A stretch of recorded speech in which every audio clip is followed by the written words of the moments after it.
L'humoriste Gad Elmaleh est à l'affiche d'un nouveau film qu'il a réalisé. Dans Reste un peu, il joue aux côtés de sa mère. À l'occasion de la sortie du long métrage, il s'est rendu au Vatican pour rencontrer le pape François. Sur Instagram, il en partageait des photos vendredi 23 décembre 2022. Gad Elmaleh est une personnalité française atypique. Il s'est fait connaître sur les scènes des théâtres français en faisant rire ses spectateurs. Oui, Gad Elmaleh a la blague facile et a déclenché de nombreux rires avec son fameux sketch du blond. Sur scène, il chante, joue de la guitare et toutes ses qualités le poussent derrière les caméras. Il troque sa casquette d'humoriste pour celle d'acteur.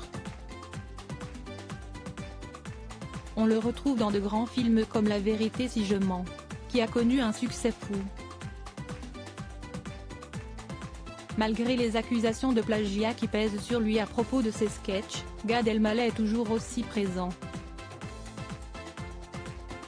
Dernièrement, il faisait des révélations avec sa sœur Judith, sur le mariage arrangé de leur grand-mère, un drame qui a bouleversé la famille.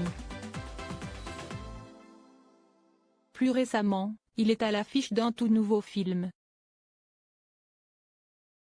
Un dialogue interreligieux cette fois-ci, Gad Elmaleh est acteur et réalisateur du film Reste un peu, sorti au cinéma le 16 novembre dernier.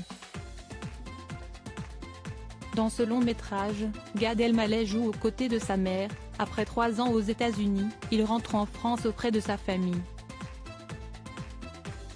Son retour, si est parce que son entourage lui manque, mais aussi parce qu'il souhaite retrouver la Vierge Marie, apprend-on dans le synopsis du film.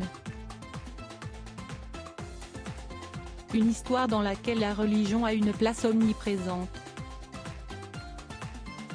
Pour cette raison, Gad Elmaleh a rencontré le pape François au Vatican vendredi 23 décembre 2022. Sur Instagram, il postait les photos de ce moment de partage, d'amour et d'humour. J'ai eu l'honneur et l'immense joie de rencontrer le pape François au Vatican. Un moment qui restera gravé dans mon cœur et ma mémoire, écrit-il sur le réseau social. Ensemble, ils ont visionné Reste un peu et ont échangé sur la fraternité entre les peuples et le dialogue interreligieux. L'humoriste se dit touché par ce grand homme simple, humble et rayonnant. Un moment qu'il n'oubliera jamais.